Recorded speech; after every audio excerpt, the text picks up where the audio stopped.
Oui, bonjour partout aux alliés, partout aux Hollandais Bisso, sur le plan international et puis sur le plan national. Ezawa Bino Pakanabino, président Kennedy, Moutou Bengana Kabila na pouvoir et puis toujours arrestation immédiate à M. Kabila au sein de la République démocratique du Congo. Lelo, toko solamo et belé nabino ensemble partout aux Hollandais Bisso. Toko betali solo ya Fortina Biselele au web bomoni. La vidéo ya mutakalize tamboli na ba réseaux sociaux nyonso mobimba to betali solo to eba nani a publié Fortina Biselele na ba niveau oyo lelo et tamboli. Je pense que famille ne bamoni, moi si ne bamoni, bana nae bamoni. Nous allons en parler pourquoi et comité na ba niveau na ba publier l'ancien conseiller privé ya président de la République, de Konabiso, to Koulout Nangaï, to grand frère Nangaï, to frère Nangaï, de Fortina Biselele. To Solango Atoeba, qui a publié Fortina Biselele dans tous les réseaux sociaux, il y a monde entier. To Bet appelé solo, il y a attaque Salem na Tongo Lelo, na niveau est, M23, na Baïma Pinga ya FARDC, Babundi Lelo na Tongo Lelo. Me beti makasi to robeta peli solo et puis to robeta li solo to eba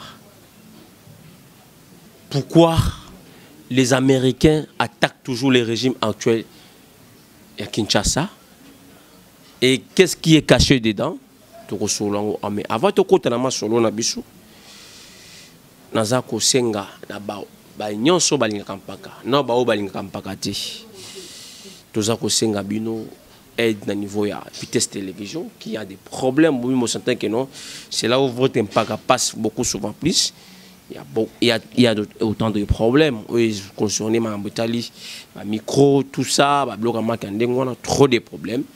Vraiment, tout ça, on a ma partenaire au Balinga Bisso, la bandit na papa na biso Njonou vraiment avec votre aide, la vitesse télévision, micro et ça la biso peut bien, ma blog, ma candé, vous avez mon numéro où on a repéré ça peut ou azana pour ça à aider à contacter par Karzali wana ça va mieux se passer puis ba micro et comment on a ndenge sengeli sans oublier aussi na pesi bambote na Augustin Kabuya mona bote aka 47 la confiance du chef de l'État o wa paza ko sa musane kitoko makasi pour na kopesa tata mokonze kolo majorité écrasante au sein du parlement pourquoi pas na Sénat na pesi mbote na première dame nanga na pesi mbote na batu nyonso balingaka ngai na ba o balingaka ngai te na pesi no bambote boulé bambote belé et toute l'équipe ya Vitesse Télévision vraiment pakana bina pesi no bambote belé to koti siko na ba info na biso o to eli bino na tongo lelo tomoni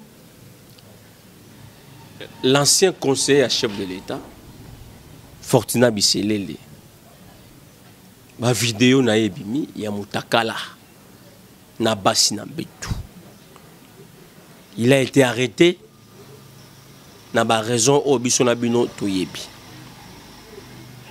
Maintenant, on se pose la question parce que moi personnellement je suis contre et logo o Salemi. Nga personnellement je suis contre na oyo et Salem. Pourquoi je le dis? Chaque humain a ses défauts, a ses qualités. Parmi Bissonioso, Moutoumorote Akobima Kenon, lui il est sain, il est dans un sentiment. Toute personne, au yazé Kelam Yanzambe, a un sentiment na yendenge et kumbelaka. Pourquoi je dis que je ne suis pas d'accord na bateau basali biloko wana? Na koloba pona ni na lobi ke na za d'accord te. Parce que le moment où tu dois koloba, moi si à Fortina Biselele, na bana naye, na famille naye, batal déjà bolumba papa na bango, famille batali bolumbo ya ndeko na bango na makambo ye azalaki kosala. Et ce qui a moi soyo a tourné dans l'esprit solide, banner solidité. Mouto a publié ma vidéo directement à Kaboul liba la bato. Na baso bazara banner solidité. Oh baye baka makambo pena que non aza moutou. Ça peut arriver. Mais qu'est-ce qu'il faut faire? Il faut toujours en supporter pour azane humain.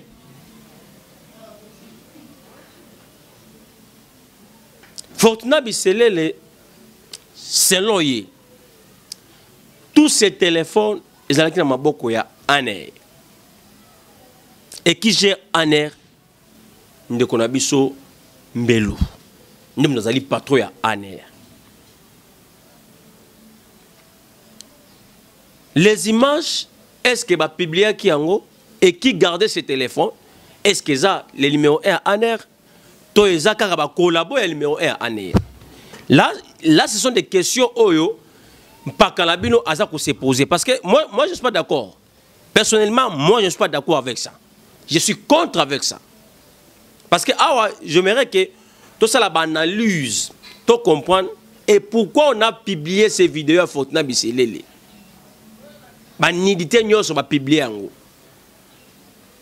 Je sais de quoi je ne suis pas d'accord avec. Parce que j'aimerais toi, qui a fait ça? Qui a fait ça? Nana Saliango. Est-ce que Saliango, pour que Azasuna un espace politique, parce que c'est un conseil privé, c'était politique. C'est-à-dire, à un niveau politique, tant que comme ça, publié au Bongo, il a déjà déstabilisé. Et ça, c'est une mission médiocre. Et ça, c'est une mission déjà, tu ne mérites même pas. Et à cause de la pensée sur ma mitu à battu.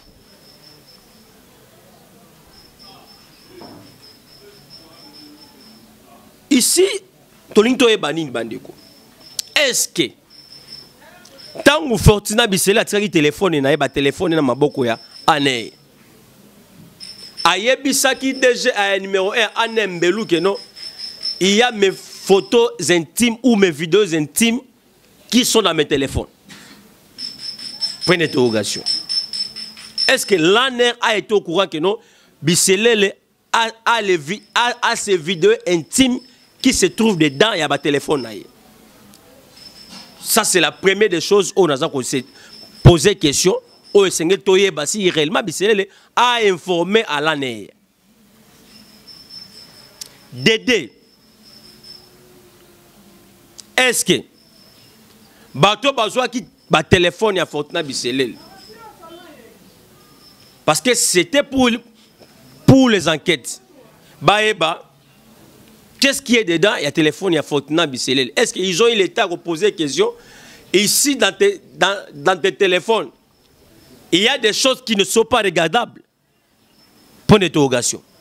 Parce que quand vous prenez Babilo Kwabatu, téléphone, tout ça, vous devez d'abord poser la personne que vous avez pris ces trucs. Est-ce que Babilo Konayo Awa, il n'y a pas Babilo Konayo regardable dans le téléphone? C'est comme ça qu'on fait.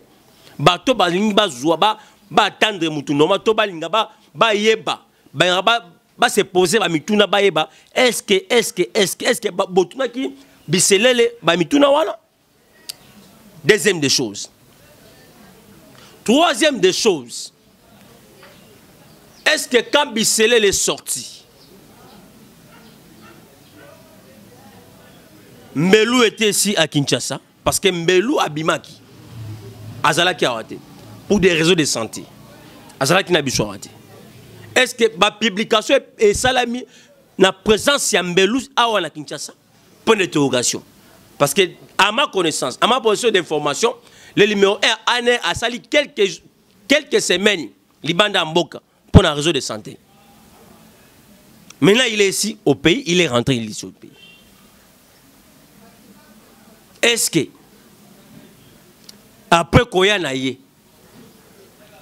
après absence de Libanda Yamboka, ba publier qui ba photo ba vidéo wana après koya biselele to après kozala na libanda mboka wana za ba question oyo naza ko toza ko se demander biso na bino to yeba.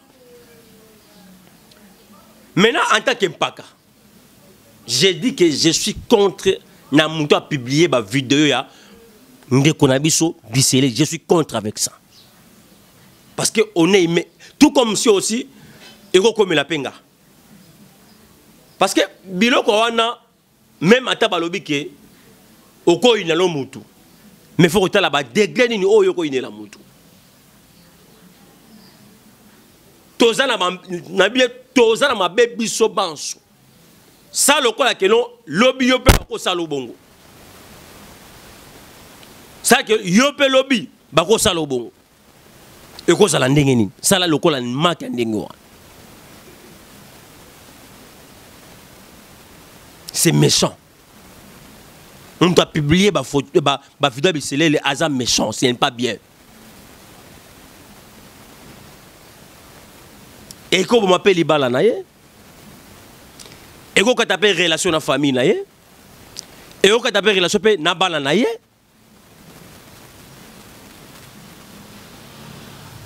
et nous demandons, basa la banquette, qui a publié des vidéos ya.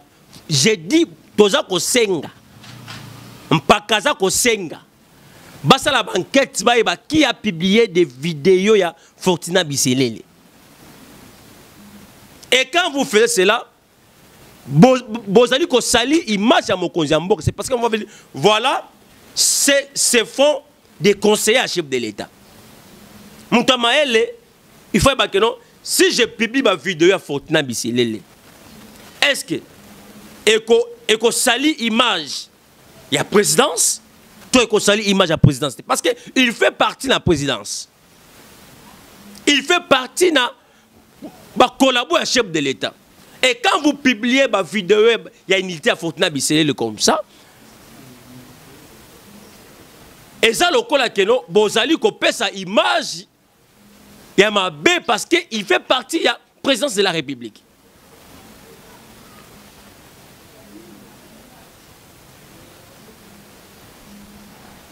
Je ne sais pas quel genre de justice oyo toza na ngona mboko. Toza koye baté, on se pose des questions. On se pose des... J'ai dit bien, moi je ne suis pas d'accord avec ça. Je ne suis pas d'accord et je ne serai jamais d'accord. Nous devons avoir quand même l'amour. Nous devons avoir quand même l'esprit de pardon ou l'esprit à... Il y a chrétien quand il y a biso. Tu peux chercher, ou vous pouvez chercher, nous demandons à la justice de faire son travail. De sanctionner tout celui qui a publié Fortuna Biselele dans ma vidéo. De sanctionner tout le monde. Parce que, et ça passe nama. Vous pensez que ndenge bo sali wana, ndenge bo publier Fortuna Biselele, ça va arranger tout le monde? Bon, ça la rappelle à esprit à pardon. Oui, il est mauvais. Il est mauvais, oui. Je n'en disconviens pas. Et moi, je ne suis pas d'accord. Et là, qu'on a le biboye. Nazali d'accord par rapport à ndenge Fortuna Biselele abandonné ko se filmer yemoko mutu moko basimi balé na d'accord na ngote. Je ne suis pas aussi d'accord que na bato ba publier ba vidéo à Fortuna Biselele. Fortuna Biselele n'a pas été arrêté parce qu'il avait fait des vidéos avec des femmes na mbetouté. Fortuna Biselele a été arrêté par des raisons songolo pakala oyo to yebi biso na bino.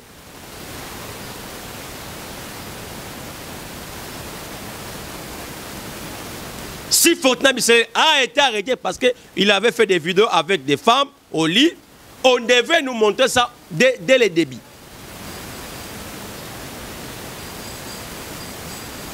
Ça, c'est contre la loi. Ce que vous avez fait là, c'est contre la loi. Personne ne peut être d'accord avec vous.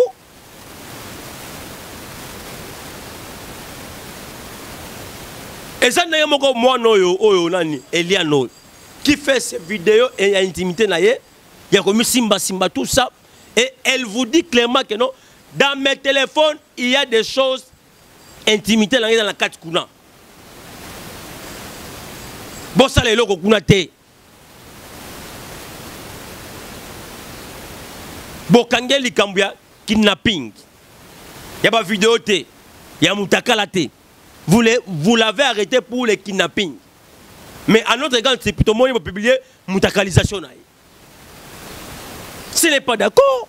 Ce n'est pas gentil. Ce n'est pas gentil. Ce n'est pas gentil ça.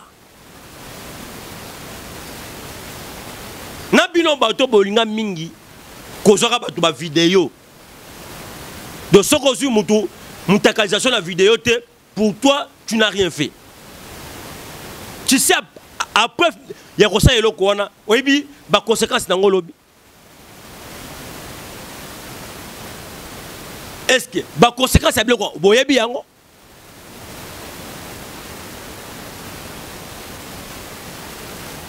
C'est là où il y a un problème. Toza kosenga toye banani a publié ba vidéo ya Moutakala ya Fortuna Biselele. Toza d'accord na makambo et ça les mité. Nous ne sommes pas d'accord avec ça. Toi d'accord na ngote. On doit avoir quand même l'amour et l'esprit à pardon. C'est ça que Dieu nous prêche chaque jour. C'est ça que Dieu demande aux enfants de Dieu. Aux enfants de Dieu. Même si tu es un athée, quand même il faut bolingo mouké et ça la rappelle quand même. Il faut bolingo ndambo et ça la rappelle. Je demanderai, en tant qu'Mpaka, je demanderai, dans le numéro 1 à honneur, de faire des enquêtes. Parce que moi, en tout cas, nandimite que non, et l'okoana, et kokiko papa nabiso, Melo. Je ne pense pas ça. C'est parce que lui-même n'était pas ici à Kinshasa. Il était à l'étranger. Je ne pense pas cela. Et kokiko sala, bato raison mususu, nde basali biloko wana. Mais le col les a dit dans ma boque, il y a service à renseignement à 1 heure. To sengi pe papa biso mbelu, à ça la banquette na ayeba qui a publié Fortuna Biselele na nilité na ye. Qui a fait ça? Qui a fait ça? Vous pensez que Bossali Bongo et bien malam? Non, ça sonnait mal dans tous les sens. Ça a mal crépité.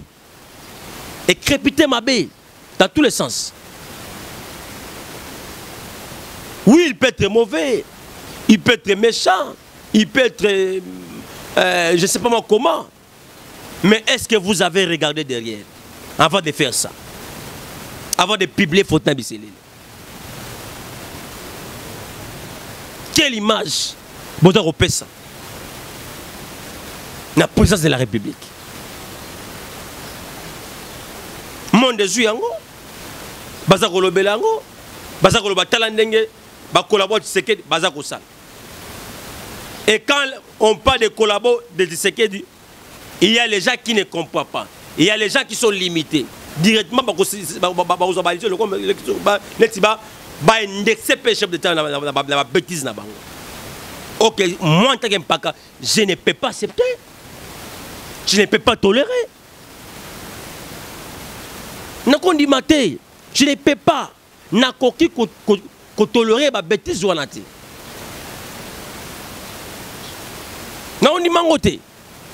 Je serai toujours contre Biloko et je demanderai que ceux qui vont bakangi mususu o eza ba intimité na été que tout monde va publier ba intimité ba publier ba intimité.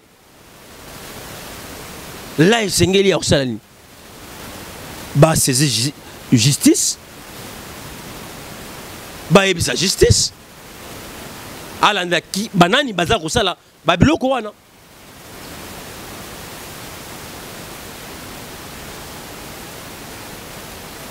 lelo siko soki kelo libala mutu ekofi pesa na basi misusu baza ba faible na esprit akobosa ke non mobile na ye azam da politique mobile na ye azam da makambo ebele ça peut arriver allez akotianga ok et matete banana ndako te e bana ndako e banani bakozala otera biloko wana eza bino bato bo publiaki ba video ya ndeko wana tolingi toyeba qui a publié Fortuna Biselele? Qui a publié Fortuna Biselele? Nous voulons savoir qui a publié des vidéos intimes à Fortuna Biselele. Avec des femmes, lui-même avec 3 femmes. Il n'est pas à ma casse, Fortuna Biselele. Chaka penancé. Au gros, ça la paix, sans que ma vidéo soit latée. Ces sociaux, oh, mon frère, et ça place, oh, il faut en avoir la maîtrise. Il faut en avoir la maîtrise. Quand on vient, c'est pour défendre les peuples congolais. C'est pour parler du pays. Je ne peux pas venir pour parler de comment non. Pour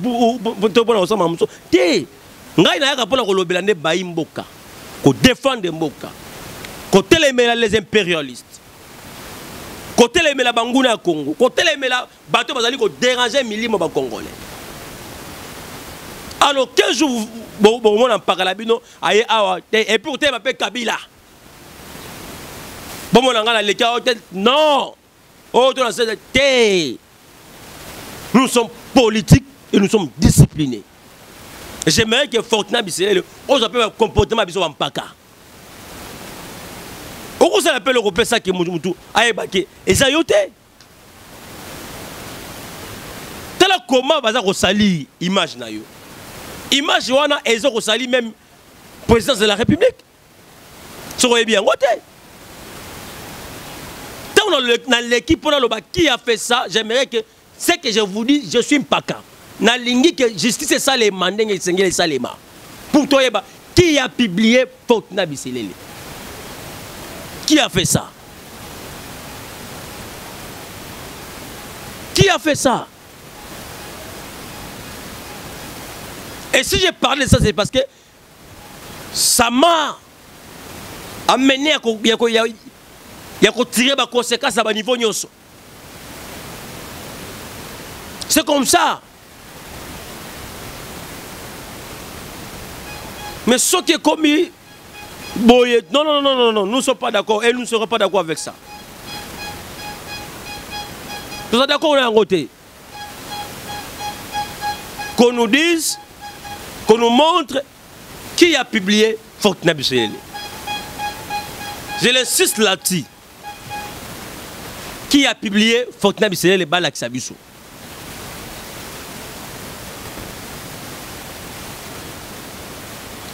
Tout est sur la deuxième sujet Nabiso Bandeko. Comme je vous disais toujours que non, la République démocratique du Congo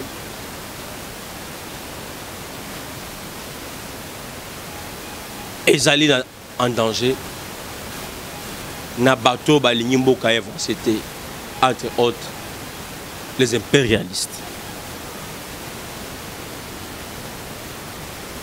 Aujourd'hui, les Congolais s'attendaient à un partenariat gagnant-gagnant n'a pas rien d'Amérique. Mais nous sommes désolés. Il y a comment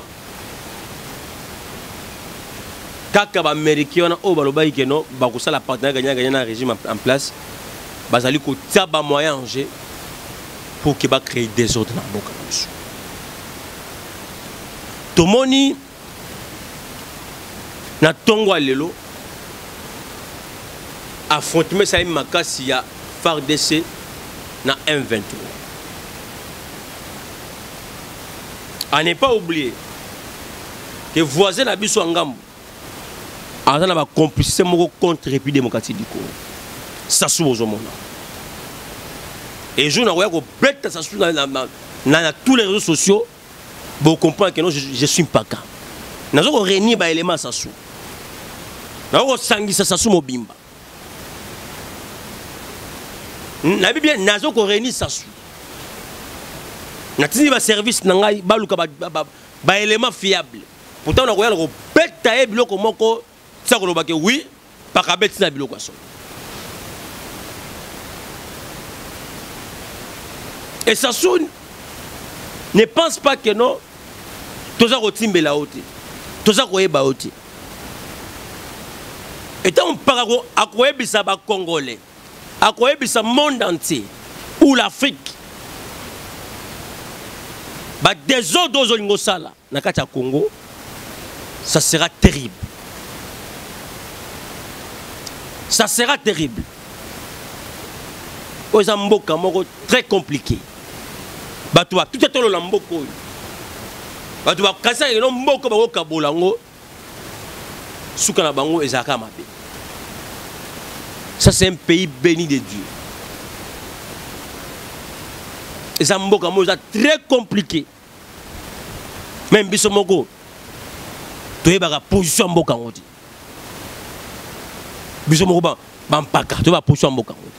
Kabila Meka, Wapi Lelo. Wapi Lelo.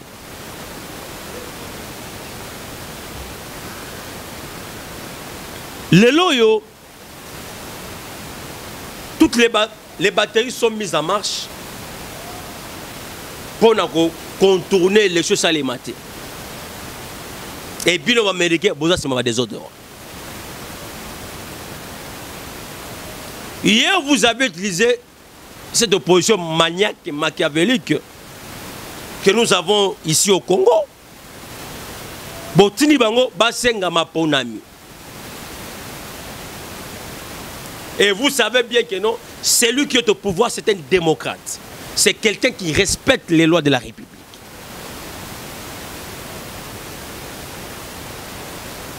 Tu sais qu'elle ne glissera jamais, alors aucun jamais. Il va respecter la loi, il va respecter la Constitution de la République. Vous avez manigancé dans tous les niveaux possibles pour chercher comment empêcher les élections en 2023. Et tout ça, toujours chercher des coques à jambes pour bloquer le développement de ces régimes en place.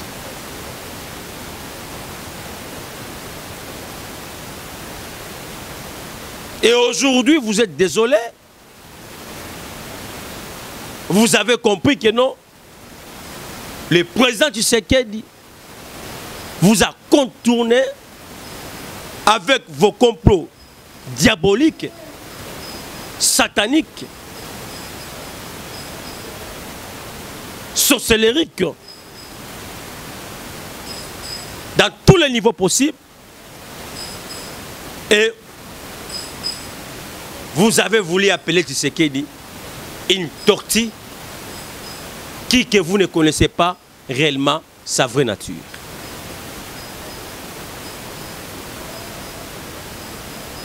C'est désolant. C'est ahuri.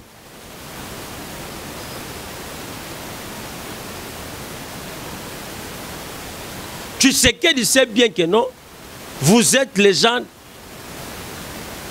des couteaux à double tranchant.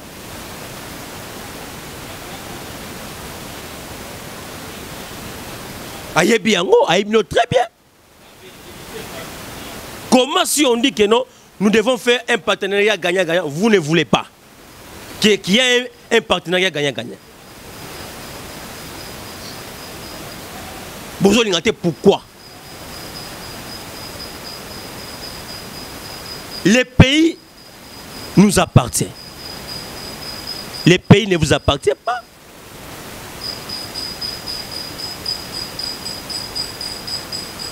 Comment Bino Bolingo peut s'habiller sauter?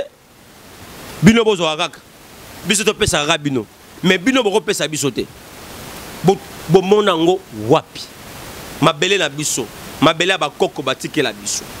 Bino boya boez exploitant lokola ezali mabele ya bino.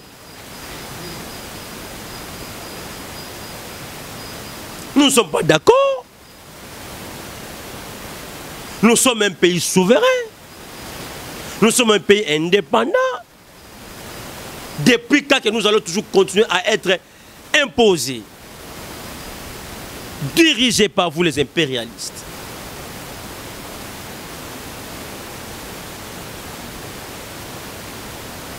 Est-ce que pouvez-vous nous dire Moukoloni Bogomon a Tshisekedi à quel États-Unis a qui ne peut imposer bino américain?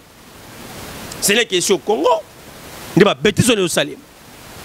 Ce n'est que l'Afrique qui n'est pas respectée par les Blancs.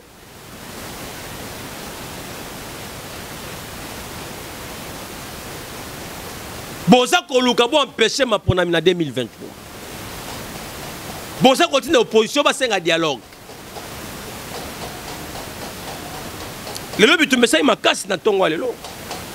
Il y a eu l'affrontement. Il y a eu un affrontement terrible. Un affrontement terrible plutôt.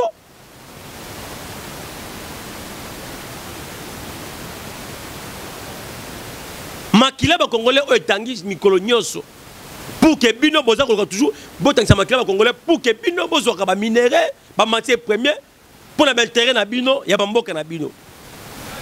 Mais ba Congolais makila ba ko tanga chaque jour du matin au soir. Et qui peut accepter que non makila ba Congolais ba etanga chaque jour pour la intérêt na bino égoïste? Qui peut accepter cela?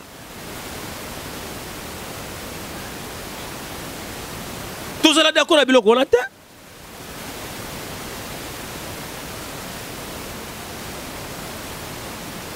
Tshisekedi va organiser les élections en 2023, le 20 décembre en 2023 ici. Sans problème. Même ici, Boyebisi va tout chatter.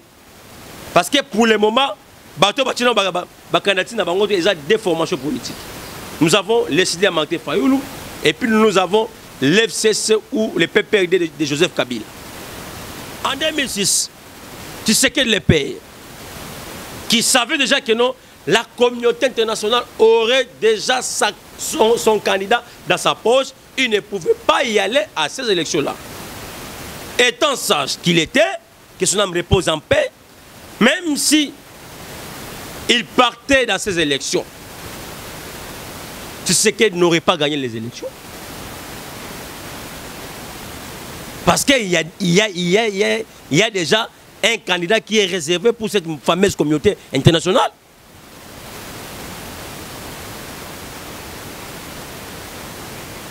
Toza kosenga na bino peuple congolais. Ba dirigeant na bino opposition. Baye bisaka bino pe ba vérité misusu. Bazali manipuler na une branche de la communauté internationale.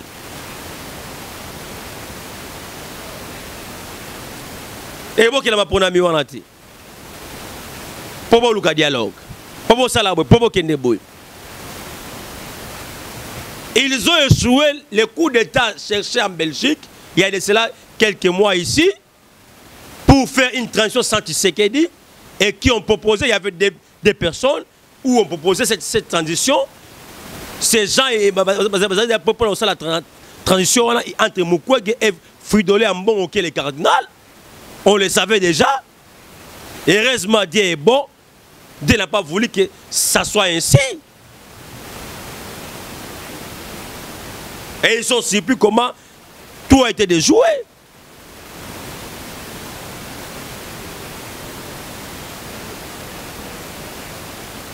C'est grave. Et c'est grave. Tout ce qui se passe à l'est du pays, les Nyatoura, les ADF, les M23, tous les mouvements possibles de rébellion.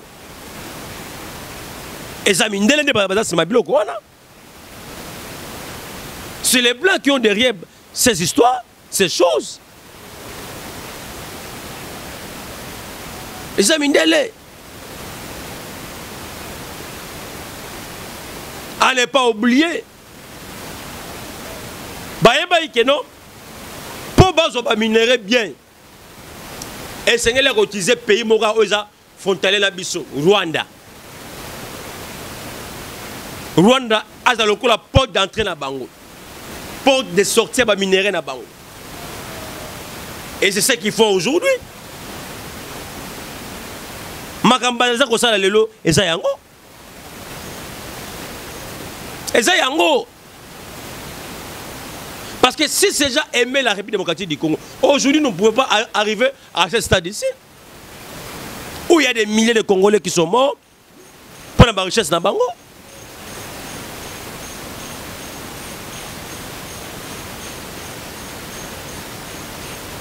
Et puis, pour la tonne d'Imaka, Makila ba Congolais est un cas, pour la Batumoko Boy, Bazolinga Bazo ba minéré, Basala Basatande, Basata 3, pour la Bo éliminer le monde. Na Makila ba Congolais.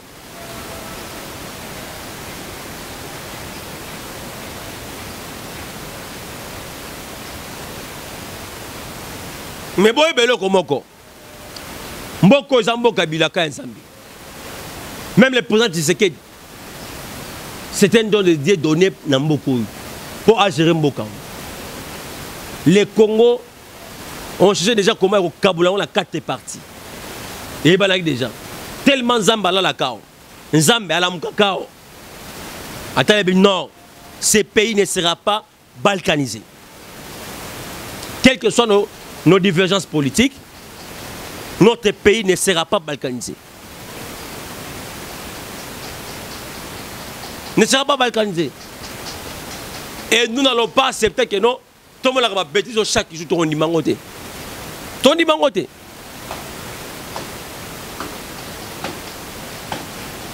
Comment chaque fois, il faut battre pour faire dans l'Est. Battre pour dans l'Est, battre dans Kimiati. Comment il faut penser que non, c'est ce bêta. Dans quelques secondes. Bon, ça suffit à Congolais dans l'Est. Le coup là, Banyama. Le coup là, tout le monde sans valeur.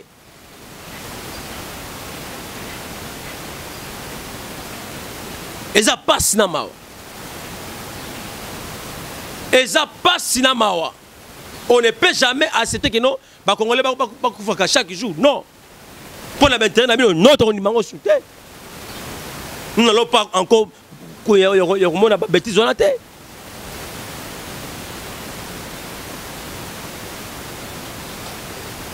Ici, les questions. Nous sommes un pays souverain, un État indépendant. Laissez les Congolais libres. Laissez les Congolais eux-mêmes prendre des décisions pour leur pays. Si vous pouvez venir, c'est pour prodiguer des conseils. Non plus pour imposer au pays autrui, qui n'est pas les leurs ou les vôtres.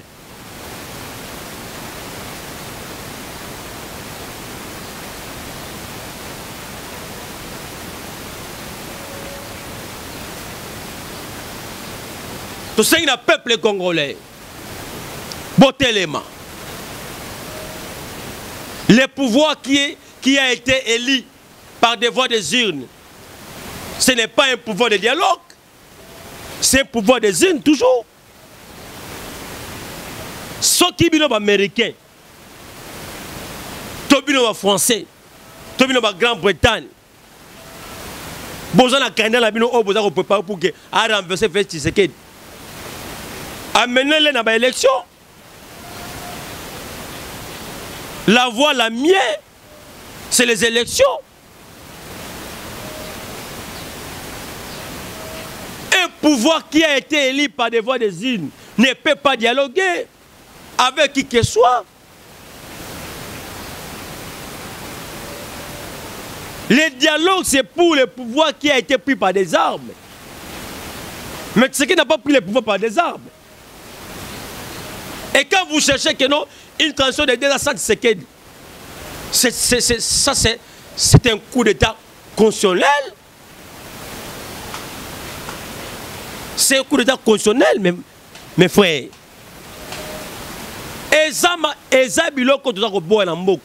On ne peut pas accepter que non, c'est la coup d'état constitutionnel et qu'on s'y battait dans le biloko doit ko boya na mboko nde yango biloko nozonga bosala.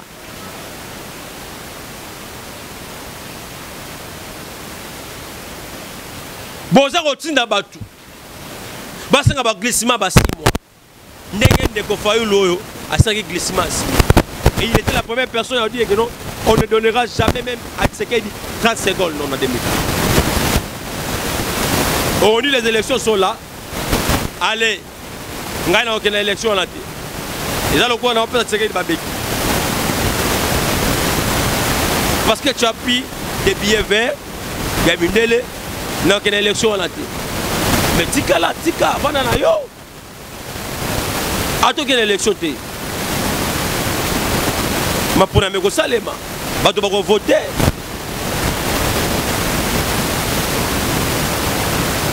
Yo sera ba mbongo lo ndengo za ko zoana.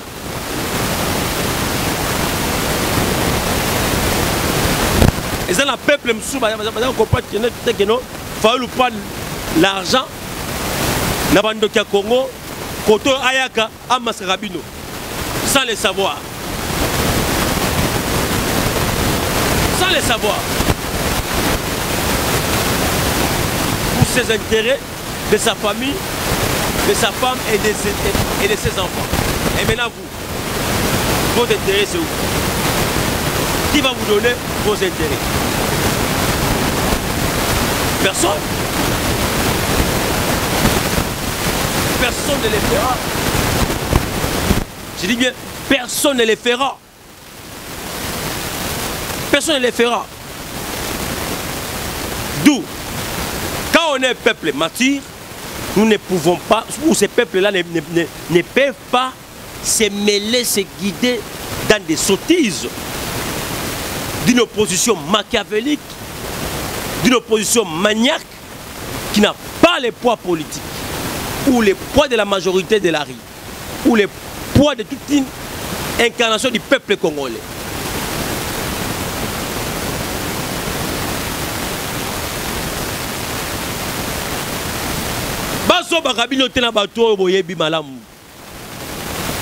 Parmi ces gens qui est sincère parmi ces gens? Oh, vous savez que non? Non, lui est sincère. Qui est sincère parmi ces gens? Qui est sincère parmi ces gens? Qui est sincère parmi ces gens? Il faut poser la question. Parmi ces gens, qui est sincère? Bazate. Bazate. Bazate. Bazate. Bazate. Lobby, tu as vu n'engue batola bagéraki. Tu as vu lobby. Comment ces gens ont géré la République? Ces gens travaillent avec Kabila. Oh, azo inga comme mon konjambok a mis à revolver a bête dans le stade. Bisous la bino, toyebi. Et c'est lui qui avait dirigé la ville du Congo. Pour Agnata Biso, toi Kabolamboko.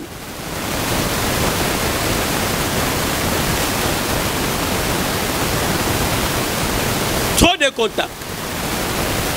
Et ne commence qu'à tout. Trop de contacts et ne commence qu'à tout. Pour la liwaya Chéribert Okeni. Bandeko. Tokoyeba qui a tué Chéribert Okeni. Nana bomi Chéribert Okeni Tokoyeba. Ça chauffe, ça barre dans l'Assemblée provinciale. Les députés de l'Assemblée provinciale balobi clair. Godin pour malgré sa réhabilité. akotia makolo na ye na assemblée provinciale. Peut-être que les gentils le gouverneur Mbaka a eu reporté Godin pour une plainte. Or, moi j'ai prédiqué des conseils dans Godin pour a eu gagné. Ça la conséquence. Na teye n'est pas teye à gandeko. Na la question de la politique, dans la tatanza. Na ebisi nzela oyo, ceux qui opposent yango sasi. Nzela pe bonzambe, ceux qui opposent yango sasi. Mais nzela malamu nzela bonzambe. Moi nzela ngana pesa ki ali nzela ya politique. Agogo ko se galé na Chantini Ngobi. Yebi Ngobi la terre, tout na ba bisayo, jiba embe pala 60 minutes. Oyipi makambo jiba mona la vie na. Jiba ba Ngobi la pendant 60 minutes. Oyipi makambo jiba mona la vie na. Keba la Chantini Ngobi. Kodepo, keba la Chantini Ngobi. Zonga sima. Kodepo zonga sima. Na rote ya yo. Na rote ya ko chaque jour zonga sima. Mbaka za kinwa pe aloba no ke no ba misusu bayaka zo ba la kishasa ai pa noko na akompe kilo zonga sima Godin zonga sima to sengi na batu nyesu ko ba landa ka télévision pour s'abonner massivement malgré il y a des problèmes il y a des problèmes personne qui sans oublier un commissaire à la milité en des parenthèses de bloqué vraiment pas t'ami parler là ça fait bon de la promotion de l'autre ça on est considéré ça fait mal pour soutenir n'a pas eu n'a pas ouvert pour information de la table.